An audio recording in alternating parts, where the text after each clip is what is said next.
detik menuju detik demi detik tentu saja menuju pukul 00 Indiarto dan juga pemirsa, pergerakan dari lapas besi menuju tempat di mana eksekusi akan dilaksanakan kami perkirakan sekitar 10 sampai 15 menit karena memang tidak ada rintangan berarti perjalanan, mengingat jaraknya juga tidak terlalu jauh dan tentu saja tidak ada problem kemacetan, kecuali memang iring-iringan kendaraan yang biasanya terpantau meskipun dari jarak yang cukup jauh, karena memang iring-iringan kendaraan yang membawa eksekusi terpidana mati itu akan melalui pinggiran laut yang bisa dilihat dengan mata telanjang dari kawasan Wijayapura, tempat kami melaporkan saat ini. Kalau iring-iringan kendaraan itu sudah terlihat memanjang, karena memang menggunakan lampu dan di area yang gelap, jadi cukup jelas, maka itu bisa dipastikan iring-iringan yang membawa eksekusi mati yang akan masuk ke kawasan pelaksanaan eksekusi mati, yakni di lapangan tembak Wijayapura, lapangan tembak di dalam kawasan Nusa Kambangan. Sehingga kami mudah-mudahan Indiarto dan juga pemirsa tidak lama lagi kita mendapatkan gambar tersebut. Kami sedang berusaha semaksimal mungkin untuk mendapatkan gambar tersebut sehingga bisa disajikan sebagai informasi yang paling baru, paling update yang bisa dilihat oleh Anda dan juga pemirsa di rumah. Baik. Setidaknya untuk meyakinkan secara visual apakah proses eksekusi mati ini sudah berjalan atau belum ada pergerakan. Baik. Tapi yang terbaru dari sumber kami menyampaikan bahwa dari mulai persiapan sampai penjemputan sudah berjalan. Baik. Begitu Indiarto. Baik, kita update lagi nanti Pak Ecep dengan gambar maupun informasi dari Anda. Tapi kembali ke Pak Ferdinand, kita bicara tentang pengayaan informasi. Karena praktis gelap sekali nih. Saya sebagai pribadi tidak tahu apa yang terjadi di sana. Dan Pak Ferdinand diharapkan bisa memberikan gambaran. Ketika, sebelum sampai ke proses tadi penembakan, ketika seorang terpidana mati dijemput keluar dari selnya, sel isolasinya, apakah masih ada hak-haknya yang harus dipenuhi oleh negara lewat jaksa eksekutor? Dalam masa 3 kali 24 jam sebelum eksekusi mati dilaksanakan, para narapidana terpidana mati ini sudah diberitahu bahwa mereka akan dieksekusi 3 kali 24 jam dan mereka diberikan hak untuk menyampaikan permintaan terakhir. Disitulah semua haknya sudah dipenuhi. Terserah mereka mau meminta. Misalnya salah satunya adalah Andrew Chan itu untuk menikah itu kemudian dipenuhi juga. Kemudian juga beberapa hal yang lain, misalnya bagaimana mereka akan, posisi apa yang mereka akan ambil ketika akan dieksekusi. Apakah berdiri, duduk, atau berlutut. Oh, itu bisa dipilih juga? Bisa dipilih juga. Atau kemudian mereka ingin minta makan apa, misalnya itu. Sejauh itu bisa dipenuhi oleh jaksa eksekutor, maka jaksa eksekutor wajib memenuhi. Oke, itu proses 3 kali 24 jam. Tapi terakhir, ketika dia dijemput dari ruang isolasi menuju mobil, menuju lokasi penembakan, apakah masih ada hak? Maaf, ya ada informasi terkini dari rekan Ecep. Mungkin ada informasi yang perlu kita dengar bersama. Ecep, apakah ada hal urgent yang perlu kita dengar? Silakan. Iya, Indiarto, semakin menuju ke pukul 00 dini hari, semakin pula masyarakat dan juga sejumlah wartawan peliput memadati kawasan dari tempat kami melaporkan ini. Kami sudah nyaris tidak bisa masuk, tetapi di dalam sana ada semacam solidaritas bersama sesama napi yang pernah menghuni di Nusa Kambangan. Ini adalah gambarnya yang bisa kita siarkan secara langsung. Jadi ini gambar terkini, yang live ya? Betul. Ini gambar real, gambar live yang bisa kita lakukan. Sedang melakukan semacam doa bersama, sedang melakukan semacam solidaritas bersama antara beberapa napi, mantan napi dan warga negara. Mungkin ini keluarga dari Andrew Chan atau atau keluarga dari warga negara asing lainnya?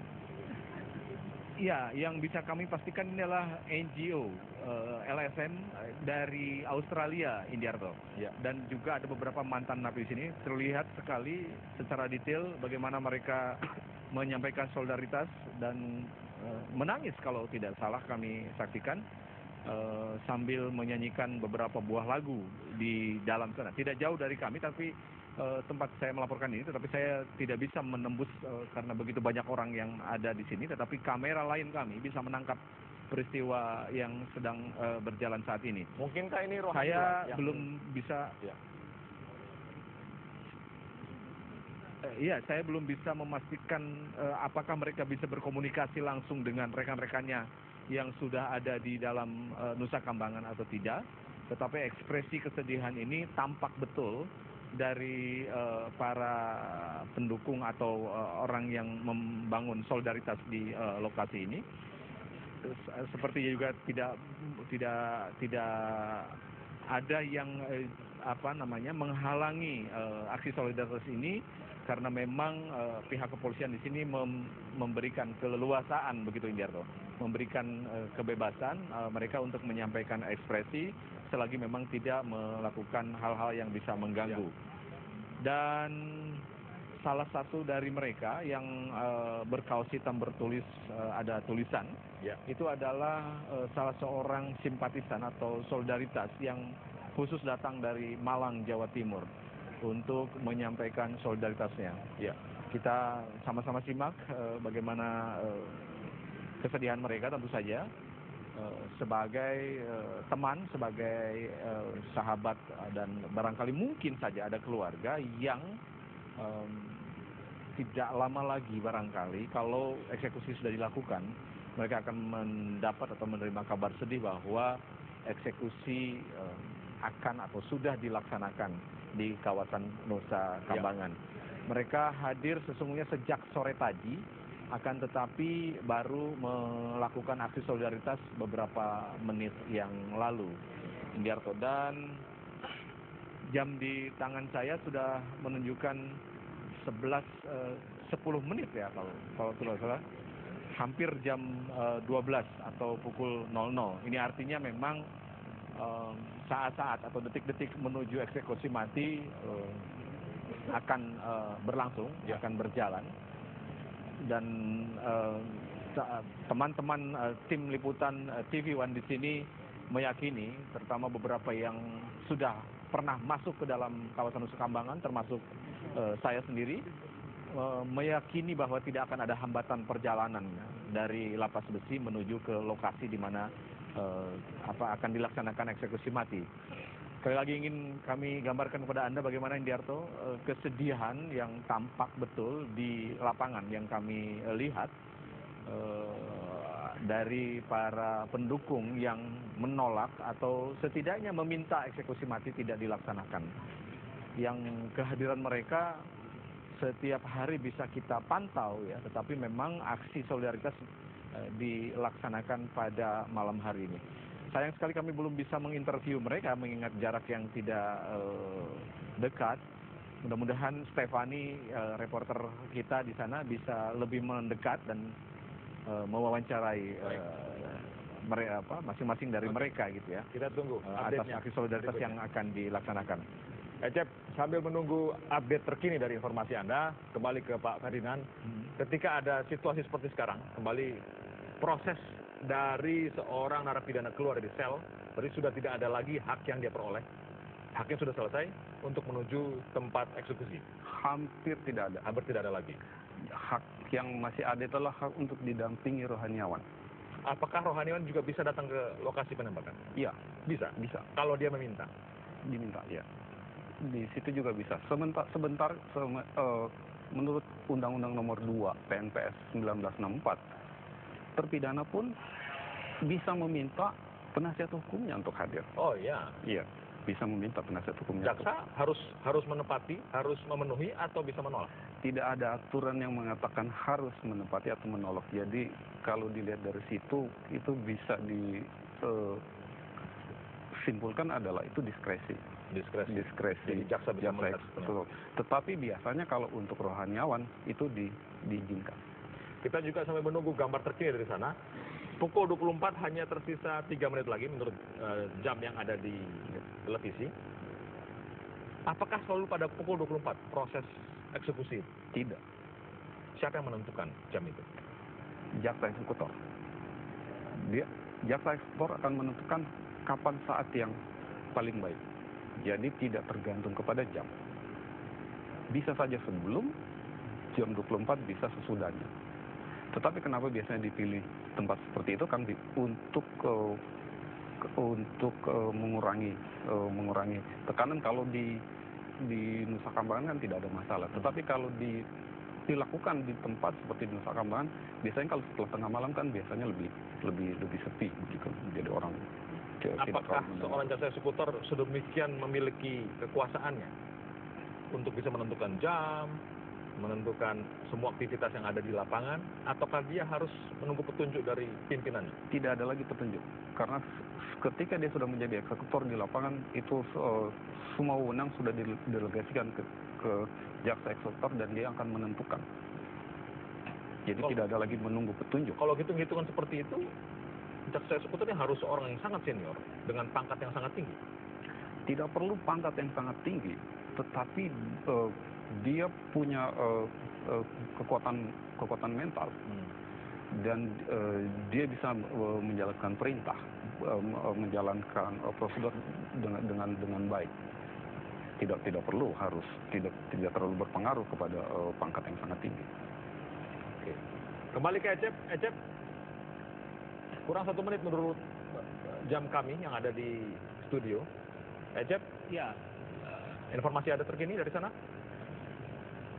Iya, Indarto dan juga pemirsa, saya bisa memastikan bahwa saat ini para terpidana mati sudah keluar dari sel evakuasi dan sedang berjalan menuju titik eksekusi.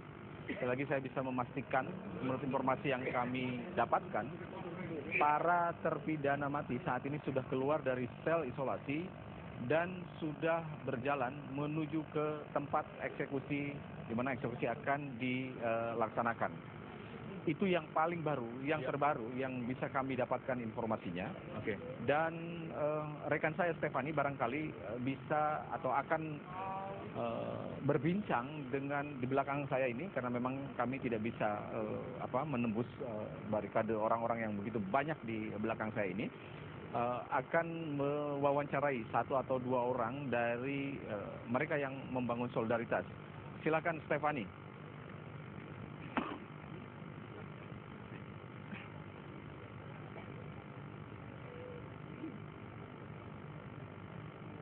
Kita masih menunggu Stefani untuk melakukan wawancara.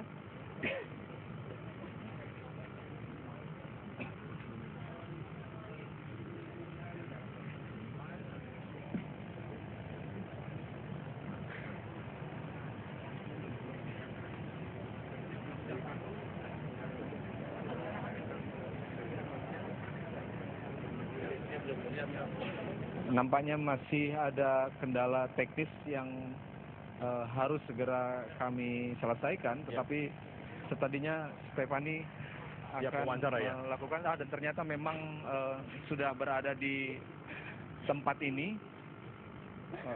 Jika bisa kami sama-sama saksikan, ini adalah selamat pagi Bapak. Dengan siapa Bapak? Nama saya Khairul Anwar. Bapak dari mana? Saya dari Malang datang ke sini tadi. Saya sudah jam 3 saya dari Malang ke sini. Saya simpati, itu teman saya semua yang di dalam yang mau dieksekusi mati. Sebetulnya mereka tidak layak untuk dihukum mati. Koruptor yang dihukum mati. Saya yang dulu penjahat, saya rusaknya orang rusak, nakalnya orang nakal. Tapi Tuhan berikan saya kesempatan dan saya hidup baru. Saya bisa menjadi terang dan garam. Jangan dibunuh kayak gini, tolong beri kesempatan. Lihat, saya sekarang pelayanan. Ini saya buktinya saya orang rusak. Saya orang kepahitan sama orang tua saya. Sampai hari ini pun saya belum pernah ketemu dengan orang tua saya. Lihat, Ini lihat, ini foto saya. Ini perubahan, ini foto saya. Saya bejatnya orang bejat, rusaknya orang bejat. Yang layak dihukum. Kenapa dia harus ada di sana, Ecep? Saya jangan kayak gini. Mereka tidak tahu apa-apa. Apa Mereka yang dilakukan di sana, Ecep? Baik, Bapak, saya ingin bertanya kepada Bapak. Bapak pernah menghuni di Nusa Kambangan? Saya bukan menghuni di sini, tapi teman saya banyak di dalam. Saya di penjara di Lokwaru, di Malang. Saya tinggal di Malang. Solidaritas yang Bapak dan teman-teman tadi sampaikan setidaknya menjadi dukungan moral bagi yang akan dieksekusi. Tetapi saya rencana sudah berdoa buat dia, mereka yang sudah kenal Tuhan, buat dia hidup adalah Kristus dan mati adalah keuntungan. Tidak ada takut. Dia ada damai sejahtera. Tidak apa-apa. Tidak apa-apa. mungkin Bapak bisa menyampaikan pesan tidak hanya kepada yang akan dieksekusi mati pagi ini, tetapi juga ke dunia luar ya, yang terutama berkaitan dengan narkoba, Pak, agar kejadian serupa tidak terulang lagi. Selamat malam Indonesia. Saya dulu yang rusak Indonesia juga. Saya yang juga bandar narkoba, saya nggak bikin. Ya, tapi karena kasih anugerah dan jamahan Tuhan, hidup saya diubahkan mulai dari hal yang sepele, rokok aja enggak, keluar kata-kata kotor ya. Kalau saya orang Malang misuan, enggak jadi misu. Tuhan Yesusku itu luar biasa. Tolong, yang mau berhenti narkoba, tolong saatnya berhenti. Narkoba enggak ada gunanya. Kalau saya dulu main narkoba, saya itu semi bunuh diri. Saya bunuh diri, hidup saya enggak Baik, rasanya enggak dipakai. Keluarga saya kayak gitu, saya enggak punya keluarga. Baik Bapak, mudah-mudahan pesan Bapak sampai ke masyarakat dan ini menjadi pesan penting bagi publik ya. Terima kasih Bapak bisa melanjutkan aksi solidaritas dengan teman-temannya. Terima kasih banyak Pak. Ya, Darto itu adalah salah satu dari beberapa orang yang melakukan aksi solidaritas di tempat tidak jauh tempat kami melaporkan saat ini, karena memang suasananya begitu crowded di sini, begitu banyak orang, dan sejumlah wartawan juga melakukan live report atau liputan langsung, laporan langsung di lokasi ini. Anda bisa melihat bagaimana begitu banyaknya orang di tempat ini, dengan tujuan yang sama, saya kira ingin mendengarkan atau mendapatkan kabar kepastian kapan sesungguhnya eksekusi mati dilaksanakan. Begitu Indiarto. Ecep, mungkin Anda bisa gambarkan secara singkat proses atau lama sejak sang terpidana mati itu keluar dari sel sampai proses itu selesai seluruhnya, diperhitungkan berapa menit? Apakah singkat, apakah lama? Proses dari keluar lapas dan menuju ke titik itu paling lama berjalan 15 menit. Jika saya membayangkan berdasarkan jarak yang juga pernah saya telusuri di dalam Nusa Kambangan sana, dari Lapas Besi menuju ke lapangan tembak yang ada di dalam kawasan Nusa Kambangan. Ini artinya memang saya menduga dari persiapan yang tadi disampaikan dan kemudian sudah dijemputnya, saya menduga yang bersangkutan sudah atau para terpidana mati sudah sampai di lokasi tembak. Tetapi kepastian kapan berjalannya eksekusi mati itu yang sampai detik ini saya atau kami tim TV One belum bisa mendapatkan. Nah, sekali lagi jaksa eksekutor yang punya hak untuk menentukan kapan, begitu Pak Ferdinand? Betul. Proses itu sekali lagi, ketika sang jaksa sudah berada di lokasi, seluruh tim sudah di lokasi, bahkan terpidana mati sudah di lokasi, biasanya butuh berapa menit sejak awal dia mengatakan laksanakan sampai proses, Pak Ferdinand? Apakah makan waktu sampai menit atau bahkan kurang dari itu, 10 menit misalkan? Segera, ketika dia, jaksa eksekutor mengatakan laksanakan, berarti itu semua sudah siap. Terpidana sudah siap di dalam posisinya, regu tembak sudah siap di dalam posisinya, peluru sudah terisi, walaupun masih dalam posisi terkunci, komandan regu sudah berdiri, dan kemudian juga komandan pelaksana juga sudah. Ketika jaksa eksekutor mengatakan laksanakan, maka kemudian Komandan pelaksana itu akan memerintahkan kepada Komandan Regu untuk Komandan pelaksana itu pangkatnya apa? perwira. Perwira. Biasanya kalau dalam Polisi? polisi itu adalah inspektur 1. Itu, jadi Itu. letnan ya kalau Sekitar letnan. setara dengan TNI ya. Iya. Kemudian Komandan Regunya pangkatnya? Itu Bintara, kalau Bintara. saya tidak salah itu Brigadir. brigadir atau Dan yang lainnya adalah brigadir kopral. kepala. Iya, Iya. di bawah itu. Karena tamtama tadi. Tantam. Apa yang dikatakan oleh sang komandan pelaksana kepada anak buahnya setelah mendapat tugas dari jaksa eksekutor? Kalau setelah mendapatkan tugas itu, maka kunci senapan itu akan dibuka, dan posisi senapan akan diarahkan seperti salvo ke atas, kemudian diarahkan kepada terpidana Ke titik yang sudah ditunjukkan lewat laser mungkin tadi ya? mungkin laser kalau gelap ya, atau tanda oleh dokter ya yang itu, kemudian dilakukan penembakan. Apa kata yang keluar dari sang komandan? Apakah ada kata atau tidak ada kata? Atau bagaimana caranya kira-kira sesuai prosedur? Biasanya itu katakan ya sudah, tembak. Saya bayangkan secara psikologis dari sang terpidana, karena dia kan bisa memilih, bisa membuka mata tanpa penutup, bisa ditutup, dia bisa duduk. Biasanya, mungkin Anda pernah mendengar lewat obrolan dengan para jaksa, dengan rekan kerja, atau dengan buku, textbook gitu ya. Apa yang terjadi biasanya begitu? Apakah karena proses begitu cepat sehingga tidak ada informasi apapun yang bisa dia ambil dari situ? Saya belum pernah membaca ya literatur situasi apa yang terjadi dalam sepersekian detik itu. Saya belum pernah baca mengenai itu. Mungkin ada penelitian tentang itu, tapi kalau pembicaraan dengan rekan-rekan jaksa yang pernah menjadi eksekutor itu sangat cepat. Itu seperti kedipan mata, orang berdiri tiba-tiba seperti kehilangan tenaga, langsung Dalam hitungan sepersekian detik. Itu akan memudahkan narapidana, sang terpidana mati, untuk tidak terlalu merasakan sakit benar-benar. Diharapkan begitu. Saya hanya membayangkan kami turut tidak enak dengan keluarga terpidana tentunya. Tentu saja ada rasa untuk sedih begitu di situ ya. Tapi kembali kepada prosedur. Bagaimana memastikan bahwa terpidana mati itu memang sudah meninggal dunia?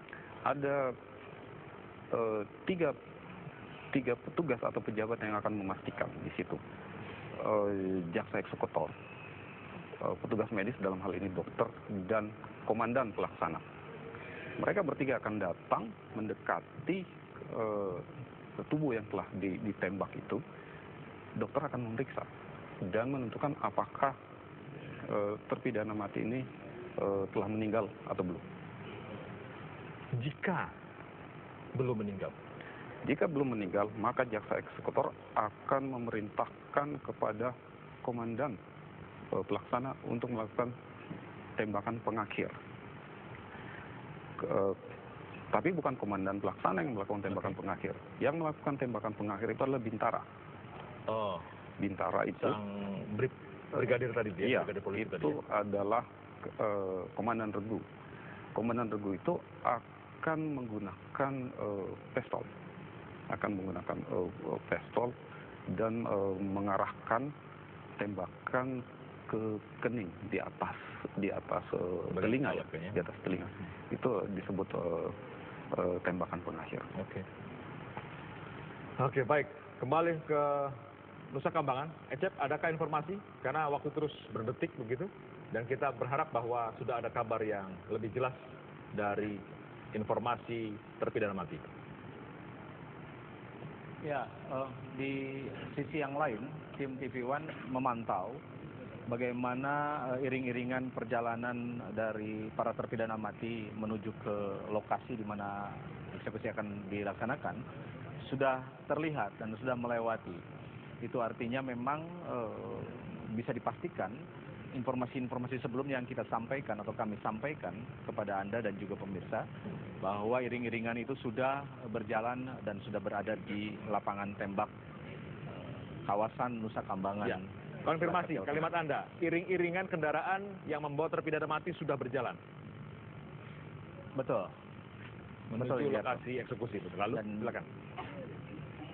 Iring-iringan itu adalah iring-iringan yang membawa terpidana mati dan juga kalau tidak salah ada jaksa eksekutor dan para pengawal yang hendak mengawal para terpidana mati masuk ke areal di mana lokasi eksekusi mati akan dilakukan atau dilaksanakan. Dan sayang sekali kami tidak bisa merekam karena keterbatasan jangkauan, tetapi reporter kami yang ada di lapangan memastikan iring-iringan itu sudah berjalan, iring-iringan kendaraan itu sudah berjalan. Dan artinya memang lokasi iring-iringan menuju ke lapangan tembak itu sangat dekat sekali. Saat ini kami menduga para terpidana mati sudah ada di areal lapangan tembak untuk segera dilakukan atau dilaksanakan eksekusi mati. Sekali lagi Indiarto, sama sekali tidak ada kepastian nama-nama dan jumlah yang akan dieksekusi mati karena tidak ada penjelasan secara resmi yang dilakukan oleh pemerintah. Tetapi yang kami laporkan adalah nama-nama yang berdasarkan informasi dan sumber-sumber yang bisa dikatakan sangat kami percaya tentang nama-nama yang akan atau hendak dieksekusi. 9 nama minus Sergei dari rencana awal, terpidana mati yang terlilit atau terbelit kasus kepemilikan atau rencana dan pelaksanaan pabrik ekstasi terbesar ketiga di dunia dan terbesar di Asia yang ada di Cikande yang diungkap beberapa tahun yang lalu oleh polisi dan Badan Narkotika Nasional. Sergei diketahui baru diputuskan PK-nya ditolak oleh pengadilan tadi siang, tetapi yang bersangkutan belum masuk pada posisi masa isolasi sehingga tidak bisa diikutkan dalam rombongan dalam tanda kutip yang hendak atau akan dieksekusi mati. Satu hal yang menarik Indiarto dan juga pemirsa, dari 9 terpidana mati kami mendapati 2 orang hari ini menyampaikan surat terakhir. Kalau dalam bahasa yang sangat akrab di masyarakat kita adalah semacam surat wasiat atas nama Jainal yang juga warga negara Indonesia dan yang satu lagi atas nama Silvestre atau Mustafa. Untuk surat wasiat bisa ditahan dulu, kita break dulu sekaligus pada informasi break nanti. Mudah-mudahan Anda sudah mendapat informasi tentang apa yang terjadi pada proses eksekusi. Kami akan kembali saat lagi di Breaking News tentang eksekusi mati di Nusa Kambangan. Eksekusi mati telah dilakukan pada Rabu dini hari di lapangan tembak Lapas Nusa Kambangan, Cilacap, Jawa Tengah. Eksekusi dilakukan secara serentak kepada 8 terpidana.